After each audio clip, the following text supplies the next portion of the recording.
आउज़ुबिल्लाहि मिनश्शैतानिर्रजीम बिस्मिल्लाहिर्रहमानिर्रहीम। Third year आज हमारा सेकंड लेक्चर है। आज के लेक्चर में जो हमने टॉपिक पढ़ना है वो है फंक्शन ऑफ सेवरल वेरिएबल्स। ठीक है, फंक्शन ऑफ सेवरल वेरिएबल्स से आपको उसके नेम से आइडिया हो रहा है कि इसमें वन वेरिएबल फंक्शन नहीं है, बल्कि वन वेरिएबल से ज़्यादा वेरिएबल का फंक्शन अगर हमारे पास हो तो उसको हम कहते हैं फंक्शन ऑफ सेवरल वेरिएबल। अब जैसे आमतौर पे अभी तक जो आप लोगों ने फर्स्ट चैप्टर किया है, सेकंड चैप्टर किया है, और इसके अलावा जो आप फर्स्ट ईयर और सेकंड ईयर में फंक्शंस पढ़ते रहे हैं, वो आपके पास होता था y is equal to f of x, यानी उसमें एक इंडिपेंडेंट वेरिएबल होता था। लेकिन अब अगर आपके पास ऐसा फंक्शन हो जिसमें एक से ज़्यादा इंडिपेंडेंट वेरिएबल्स हैं, तो वो फंक्शन कहलाता है फंक्शन ऑफ सेवरल वेरिएबल। तो पहले हम इसकी डेफिनेशन देख लेते हैं। A function f with domain in Rn and range in R is called real valued function of n variable। यानी ऐसा फंक्शन जिसकी डोमेन यानी जिसमें जो हमने वैल्यूज़ पुट करनी है वो हमें Rn से पुट करनी पड़ रही हों, और उसकी रेंज यानी उसकी जो रेंज के एलिमेंट्स हैं, जब आप उसकी वैल्यू पुट करें उसमें x y and so on so forth, आपके पास जो Rn का एलिमेंट है वो आप पुट करें तो रिजल्ट में आपके पास एक रियल नंबर आए, ऐसे फंक्शन को हम कहते हैं real valued function of n variables या real valued function of n independent variable. For example, जैसे आपने यहाँ पे तो आपको दिया हो ना कि इसकी डोमेन Rn में हो। लेट्स सपोज हमारे पास एक फंक्शन है f is a function from r square to r। ठीक है, this is called function of two independent variable. अब ये किस टाइप का हो सकता है कि आपने यहाँ पे जो वैल्यू देनी है वो आर स्क्वायर से देनी है। आर स्क्वायर के एलिमेंट्स किस फॉर्म के होते हैं? ऑर्डर्ड पेयर की फॉर्म के एलिमेंट्स होते हैं, और आंसर आपका कोई रियल नंबर आना चाहिए। जैसे अगर मैं इस फंक्शन की कोई एक एग्जांपल लिखूं तो हम लिख सकते हैं f x y is equal to x y plus x square. अब ये जो फंक्शन है इसमें जैसे आप लिखा करते थे y is equal to f of x, वहाँ सिर्फ x की वैल्यू पुट करके हमारे पास y की वैल्यू फाइंड आउट हो जाती थी। अब यहाँ पे हमें टू वेरिएबल की वैल्यूज पुट करनी पड़ेंगी, x की भी वैल्यू और y की वैल्यू पुट करेंगे तो आप देखें हम x और y की कोई भी वैल्यू यहाँ पे पुट करें, से सॉल्व करें तो रिजल्ट में कोई रियल नंबर हमारे पास आ जाएगा। तो क्योंकि इसमें टू इंडिपेंडेंट वेरिएबल्स हैं इसलिए इसको कहते हैं function of two independent variables.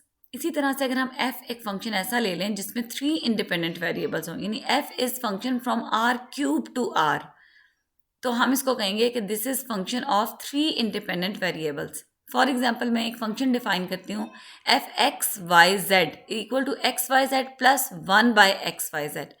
अब इसमें आपको इस फंक्शन की वैल्यू फाइंड आउट करने के लिए थ्री वेरिएबल्स की ज़रूरत है। ठीक है, थ्री यानी एक्स वाई और जेड की वैल्यू जब आप पुट करेंगे तो आपके पास रिजल्ट में एफ एक्स वाई जेड की वैल्यू जो है वो फाइंड आउट हो जाएगी। It is called function of three variables. ठीक है, और इस एंड सो ऑन, इसी तरह हम function of four variables, function of five variables and so on so forth function of n variables जो है वो डिफाइन कर सकते हैं।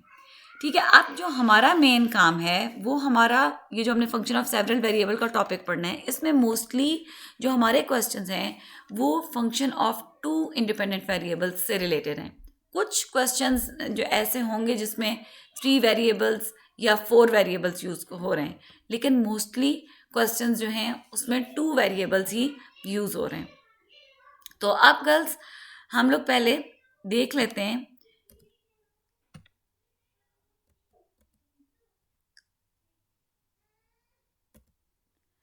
अच्छा, नेक्स्ट हम लोग ये देख लेते हैं कि आपने जैसे आपके पास टू वेरिएबल फंक्शन है, यानी if f is a function from r square to r then x y is a point of domain of f। यानी अब आपने अगर फंक्शन में कोई वैल्यू पुट करनी है तो आपको x और y दोनों की वैल्यूज़ पुट करनी है।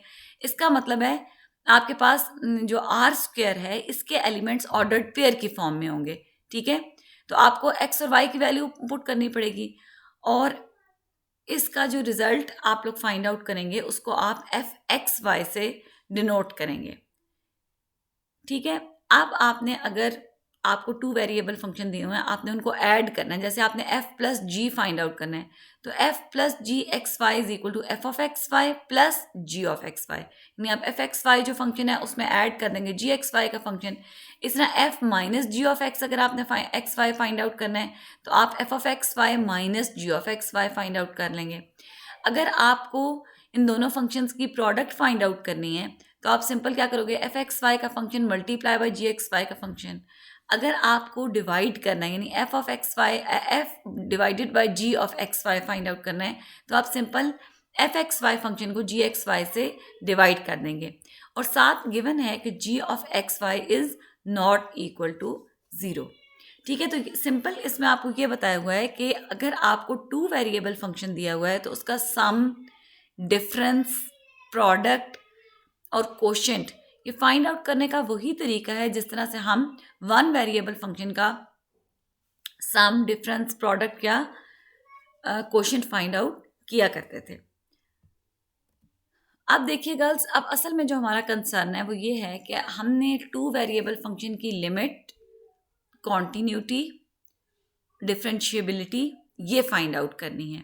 जिस तरह से आप लोगों ने कॉन्सेप्ट पढ़ा था 1 वेरिएबल फंक्शन का, फर्स्ट चैप्टर में हमने 1 वेरिएबल फंक्शंस जो हैं उनकी लिमिट और कॉन्टीन्यूटी पढ़ी थी। फिर सेकंड चैप्टर में हम उसकी कॉन्टीन्यूटी से नेक्स्ट आगे आ जाते हैं, यानी डेरिवेटिव्स फाइंड आउट करते हैं। तो अब हमने बेसिकली यही काम 2 वेरिएबल फंक्शंस के लिए करना है। अच्छा, अब 2 वेरिएबल फंक्शन जो है अगर आपने इसकी लिमिट कैलकुलेट करनी है, पहले तो हम देख लेते हैं कि इसकी डेफिनेशन क्या है, डेफिनेशन देख लेते हैं। उसके बाद हम क्वेश्चंस जो है क्वेश्चंस देखेंगे कि हमने किस तरीके से क्वेश्चंस को सॉल्व करना है। तो लिमिट की क्या डेफिनेशन है कि let a function f of 2 variables x and y be defined on a set containing a circular neighbourhood of point p a b except possibly at a b itself. ठीक है, हमने suppose कर लिया कि f हमारे पास एक function of 2 variable है और ये किसी पॉइंट p a b, क्योंकि अब फंक्शन ऑफ 2 वेरिएबल है तो इसमें आपने अगर किसी पॉइंट के लिए लिमिट निकालनी है तो वो पॉइंट ऑर्डर्ड पेयर की फॉर्म में होगा। फॉर एग्जांपल हम ए बी के लिए उसकी लिमिट फाइंड आउट करना चाहते हैं। हम सपोज कर लेते हैं कि वो फंक्शन इस ए बी पॉइंट के आसपास इसके नेबरहुड में डिफाइंड है। ठीक है, और let L be a real number, L कोई भी एक रियल नंबर है। ठीक है, then f x y is set to have a limit L as xy approach to ab, that is x approach to a and y approach to b, if for any epsilon greater than 0 there exists a delta greater than 0 such that fxy minus l is less than epsilon whenever 0 is less than under root of x minus a square plus y minus b square is less than delta। यानी इसमें same वही बात है कि whenever x की value a को approach करे और y की वैल्यू b को अप्रोच करे, अगर एफ एक्स वाई की वैल्यू l को अप्रोच कर रही हो तो इसका मतलब क्या है कि ये फंक्शन जो है इसकी लिमिट l के इक्वल है। और इसे लिखने का क्या तरीका है, हम लिख सकते हैं limit x Y approach to A b. अब आपकी लिमिट इस टाइप की होगी, पहले तो आप लिखते थे एक्स अप्रोच टू ए, अब यहाँ पे ऑर्डर्ड पेयर आ जाएगा कि x y ordered pair approach to A b, f x y is equal to l. इस तरीके से हम इसको लिखते हैं। ठीक है, अब इनको फाइंड आउट करने का क्या तरीका है, यानी आपने लिमिट अगर कैलकुलेट करनी है, कोई भी फंक्शन आपको 2 वेरिएबल फंक्शन गिवन है तो आप उसकी लिमिट किस तरीके से कैलकुलेट करेंगे। अच्छा, इसका तरीका वही है जिस तरीके से हम सिंगल वेरिएबल फंक्शन की लिमिट कैलकुलेट करते हैं। यानी फॉर एग्जांपल एग्जांपल नंबर 29 देखें, आपको एक फंक्शन दिया हुआ है और आपसे कहा हुआ है find its limit x when x Y approach to 2 1। अच्छा, अब इसका मतलब ये है कि x की वैल्यू 2 को अप्रोच करे और y की वैल्यू 1 को अप्रोच करे, तब आपने लिमिट कैलकुलेट करनी है। अब आप क्या करेंगे कि आप सबसे पहले इस फंक्शन को देखेंगे कि ये फंक्शन सिंप्लीफाई हो सकता है, क्या इसमें कोई कटिंग पॉसिबल है। ठीक है, अब ये फंक्शन यहाँ पे सिंप्लीफाई नहीं हो सकता, ना ही इसमें कोई कटिंग पॉसिबल है। और अगर हम इसमें x की जगह 2 और y की जगह 1 पुट कर दें तो ये 0/0 की फॉर्म भी अटेन नहीं कर रहा। ठीक है, तो हम क्या करेंगे कि हम इस पर आपने अगर लिमिट फाइंड आउट करनी है तो हम न्यूमरेटर पे अलग से लिमिट अप्लाई कर देंगे और डिनोमिनेटर पे अलग से लिमिट अप्लाई कर देंगे।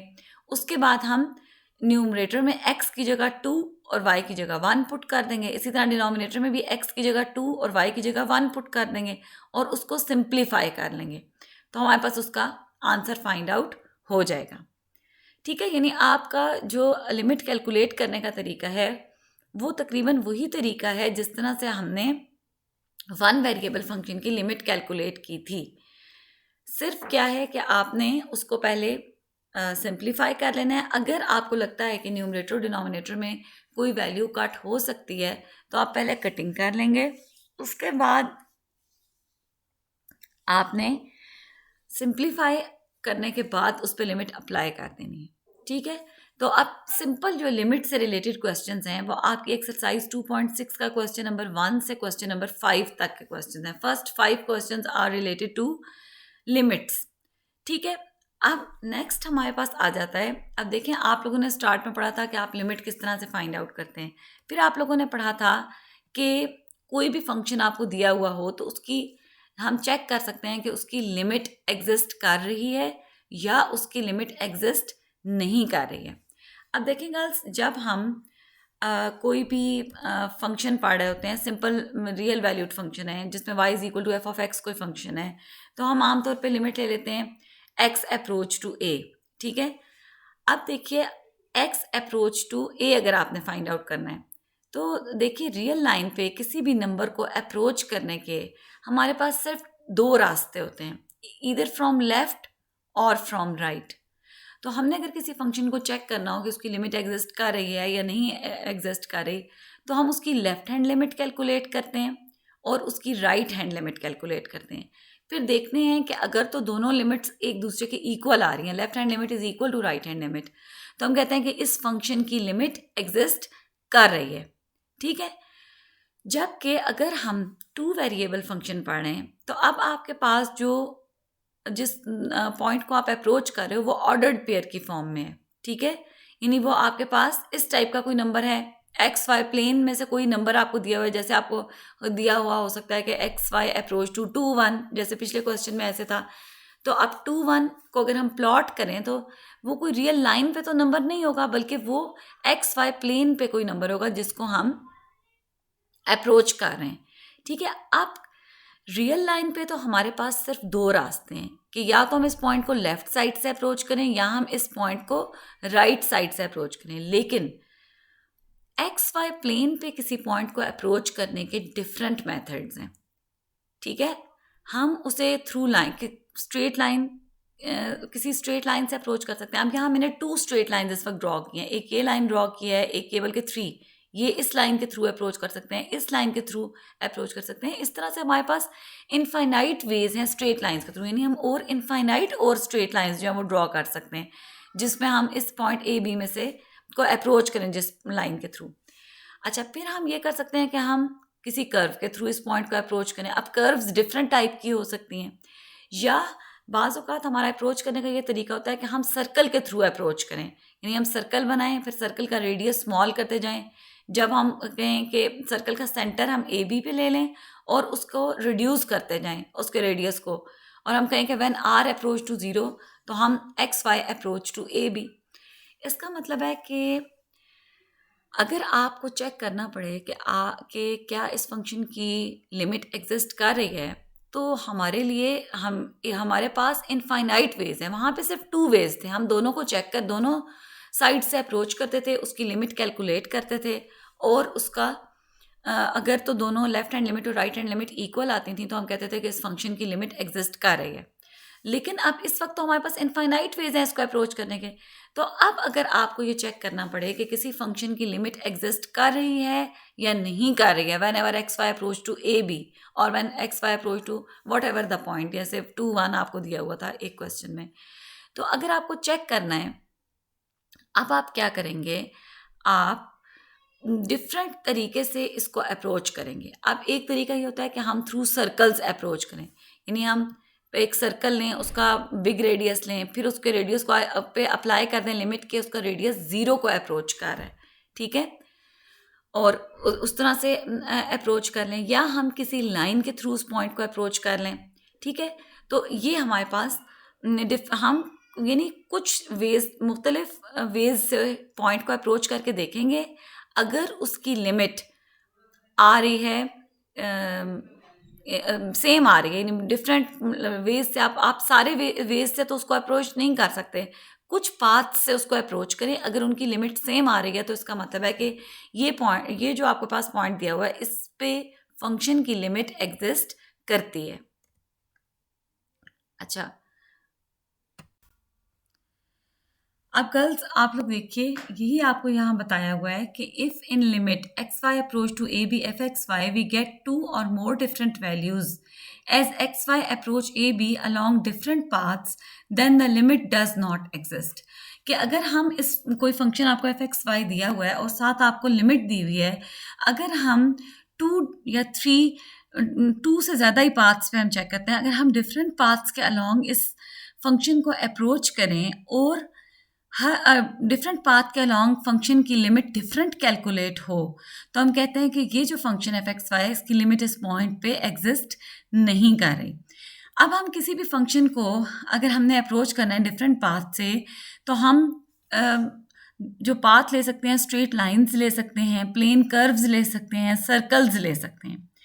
ठीक है, अब मैं आप लोगों को बता देती हूँ कि आपने अगर चेक करना है, in order to check whether the limit of 2 variable function exist for x Y approach to 0 0, कि अगर आपको जो नेक्स्ट मैं आप लोगों को मेथड बताने लगी हूँ वो ये बताने लगी हूँ कि अगर आपको कोई 2 वेरिएबल फंक्शन गिवन है और आपने लिमिट चेक करनी है कि इस फंक्शन की लिमिट एग्जिस्ट कर रही है या नहीं एग्जिस्ट कर रही, तो हम ये फॉलोइंग 2 मेथड्स हैं जो हम यूज़ करते हैं। ठीक है, ये 2 मेथड्स जो हैं ये बेसिकली 2 सब्सटीट्यूशंस हैं। और दूसरी बात ये याद रखें कि हम ये जो मेथड पढ़ रहे हैं ये एक्स वाई अप्रोच टू 0 0 अगर आपको लिमिट दी हुई है उसके लिए हम इसको यूज़ कर सकते हैं। ठीक है, तो फर्स्ट सब्सटीट्यूशन क्या है कि हम जो क्वेश्चन आपको दिया हुआ है उसमें पुट कर दें x equal to r cos theta, y is equal to r sin theta. ठीक है, और आपके ये पुट करने के बाद आप देख सकते हो कि जो क्वेश्चन है वो आर और थीटा में चेंज हो जाएगा। अब आपके पास अगर लिमिट दी हुई है कि एक्स वाई अप्रोच टू 0 0, तो अगर हम इन 2 इक्वेशन से अगर आर की वैल्यू निकालें तो आर हमारे पास निकलता है under root of x square plus y square. अगर x और y दोनों 0 को अप्रोच कर रहे हैं then r also approach to 0, यानी हम अपने पूरे क्वेश्चन को r और थीटा में चेंज कर दें और हमारी limit x Y approach to 0 0 change हो जाएगी r अप्रोच टू 0 में। अब अगर हमारा आंसर, यानी ये अप्लाई करने के बाद हम इसको सॉल्व करें, अगर आंसर इंडिपेंडेंट ऑफ थीटा आ जाए, इंडिपेंडेंट ऑफ थीटा का मतलब है कि आंसर में थीटा इन्वॉल्व ना हो रहा हो, आंसर ऐसा आ जाए 2 3 4, यानी कोई रियल नंबर आ जाए, ऐसे ना आ रहा हो 4 कॉस थीटा, इस टाइप का आंसर ना आ रहा हो, यानी थीटा ना इन्वॉल्व हो रहा हो, तो इसका मतलब है कि लिमिट एग्जिस्ट कर रही है। और अगर आंसर डिपेंड कर रहा हो थीटा के ऊपर, यानी आंसर में थीटा आ रहा हो, जैसे 4 cos theta, 2 sine theta divided by cos theta, कुछ इस टाइप के आंसर्स आ रहे हों, तो इसका मतलब है कि लिमिट एग्जिस्ट नहीं कर रही। ठीक है, तो फर्स्ट ऑफ ऑल हम इससे रिलेटेड क्वेश्चन देख लेते हैं कि कौन सा क्वेश्चन हमारा इससे रिलेटेड है। आप देख सकते हो एग्जाम्पल नंबर 30। एग्जाम्पल नंबर 30 में आपको दिया हुआ है evaluate limit x Y approach to 0 0 x y divided by x square plus y square. अगर देखें हम इस पर डायरेक्ट ये लिमिट अप्लाई कर दें तो ये फंक्शन 0 बाई 0 की फॉर्म अटेन कर लेता है। देखें आप अगर ऊपर भी x और y की जगह 0 पुट कर दें, x की जगह यहाँ 0 पुट करें, y की जगह 0 पुट करें, तो ये 0 डिवाइडेड बाय 0 की फॉर्म अटेन कर रहा है। तो हम यहाँ पे ये सब्सटीट्यूशन यूज़ कर लेते हैं, x is equal to r cos theta, y is equal to r sin theta. अब हमने सारे फंक्शन में x की जगह आर कॉस थीटा पुट कर दिया और y की जगह आर साइन थीटा पुट कर दिया और उसके बाद इसको सिंप्लीफाई कर लिया। अब आपको ट्रिग्नोमेट्री की जो आइडेंटिटी यहाँ पे यूज़ हुई है, sin square theta plus cos square theta is equal to 1, तो इस तरह से आपको आइडेंटिटीज़ जो बेसिक आइडेंटिटीज़ हैं वो मे भी कहीं पे यूज़ हुई हुई हों। सॉल्व करने के बाद आंसर आ गया r cos theta sin theta. ठीक है, अब हम लिमिट अप्लाई कर देते हैं कि when x Y approach to 0 0 r approach to 0, तो हम ये क्वेश्चन हमारा था ये limit x Y approach to 0 0 x y divided by under root of x square plus y square, और चेंज किस में हो गया, अगर हमने इसमें सब्सटीट्यूशन की तो ये बन गया r cos theta sin theta, और लिमिट अप्लाई कर दी आर अप्रोच टू 0। अब अगर हम ये लिमिट इस पर अप्लाई कर दें, आर की जगह अगर हम 0 पुट कर दें तो देखिए ये बन जाएगा 0 multiply by cos theta multiply by sine theta. तो 0 को आप किसी भी नंबर से मल्टीप्लाई करें, हमारे पास आंसर जो है वो 0 आता है, यानी इस लिमिट का आंसर हमारे पास 0 के इक्वल आ रहा है। तो 0 जो आंसर है this is independent of theta, यानी ये थीटा पे तो डिपेंड नहीं कर रहा। इसका मतलब है कि ये फंक्शन जो है इसकी लिमिट एग्जिस्ट कर रही है। ठीक है, अब हम सेकंड मेथड देख लेते हैं कि सेकंड मेथड हम कौन सा यूज कर सकते हैं। सेकंड मेथड है कि हम सब्स्टिट्यूशन यूज करें। We use substitution y equal to m x, यानी y की जगह एम एक्स पुट कर दें। y is equal to m x असल में लाइन की इक्वेशन है, लाइन हैविंग स्लोप m, ठीक है, और इसका मतलब है कि हम लाइन के थ्रू जो है वो पॉइंट 0 0 को अप्रोच कर रहे हैं। अच्छा, अगर आप y is equal to m x put करेंगे तो आपका सारा क्वेश्चन x में चेंज हो जाएगा। y की जगह भी आपने एम एक्स पुट कर दिया, सारा क्वेश्चन x में चेंज हो गया, तो आपकी limit x Y approach to 0 0 change हो जाएगी x अप्रोच टू 0 लिमिट में। उसके बाद आप अपने क्वेश्चन को सॉल्व करें। अब अगर आंसर इंडिपेंडेंट ऑफ m आ जाए, ठीक है, कि उस आंसर में m इन्वॉल्व ना हो रहा हो, तो हम कहेंगे कि लिमिट एग्जिस्ट कर रही है। But if answer is independent of m, और यानी अगर आंसर डिपेंड कर रहा हो m पे, यानी आंसर में m इन्वॉल्व हो रहा हो, तो हम फिर कहेंगे कि इस फंक्शन की लिमिट एग्जिस्ट नहीं कर रही। ठीक है, अब इससे रिलेटेड भी हम एक क्वेश्चन देख लेते हैं, एक्सरसाइज का नहीं सॉरी गर्ल्स, एग्जाम्पल देख लेते हैं, मैं आपको बताती हूँ। एग्जाम्पल नंबर 31 ऑन पेज 90, यहाँ पे आपको दिया हुआ है यही question, limit x Y approach to 0 0 x y divided by x square plus y square, और आपसे कहा हुआ है check whether the limit exist. ठीक है, अच्छा, अब आपने ये करना है कि हमने यहाँ पे ये सब्स्टिट्यूशन यूज़ कर ली, y is equal to m x, यानी y की जगह एम एक्स पुट कर दिया, यहाँ पे भी एम एक्स पुट कर दिया और यहाँ पे भी एम एक्स पुट कर दिया। उसके बाद इसको सिंप्लीफाई किया, यहाँ से आपके पास आ रहा है एक्स स्क्वायर कॉमन आ रहा है, यहाँ से भी एक्स स्क्वायर कॉमन आ रहा है, ये एक्स स्क्वायर और एक्स स्क्वायर कैंसिल हो गए। अगर आपके पास एफ एक्स वाई फंक्शन बन गया m डिवाइडेड बाई 1 प्लस एम स्क्वायर। अब अगर आप इस पर लिमिट अप्लाई कर दें कि एक्स वाई अप्रोच टू 0 0, ठीक है, तो अब आप इसकी, इन्होंने यहाँ पे लिमिट लिखी हुई नहीं है, लेकिन आप यहाँ पे लिमिट अप्लाई करें, limit x Y approach to 0 0, इधर भी लिमिट अप्लाई होगी, लेकिन क्योंकि इसमें एक्स आ ही नहीं रहा, तो आपके पास आंसर दोबारा एज इट इज़ यही आ जाएगा m डिवाइडेड बाई 1 प्लस एम स्क्वायर। इसका मतलब है कि ये फंक्शन इंडिपेंडेंट ऑफ m नहीं है। ठीक है, ये m पे डिपेंड कर रहा है, इसके आंसर में m इन्वॉल्व हो रहा है। अब क्योंकि आंसर में m इन्वॉल्व हो रहा है, इसका मतलब है कि इस फंक्शन की लिमिट एग्जिस्ट नहीं कर रही। ठीक है, तो ये दो तरीके हैं जिनसे हम किसी भी फंक्शन को चेक कर सकते हैं कि आया उसकी लिमिट एग्जिस्ट कर रही है या उसकी लिमिट एग्जिस्ट नहीं कर रही। अब एक्सरसाइज के क्वेश्चंस देख लेते हैं। अच्छा गर्ल्स, फर्स्ट 5 क्वेश्चंस में तो आपने सिंपल लिमिट फाइंड आउट करनी है। ठीक है, जिस तरह से हमने पहले एग्जांपल की थी, जिसमें आपने पहले देखना है अगर ये सिंप्लीफाई हो सकता है तो सिंप्लीफाई करें, नहीं तो x और y की जगह वैल्यूज पुट करें और उसको फाइंड आउट कर लें। 6 से लेके जो 10 तक क्वेश्चंस हैं, इन क्वेश्चंस में आपसे कहा हुआ है show that the given limit does not exist.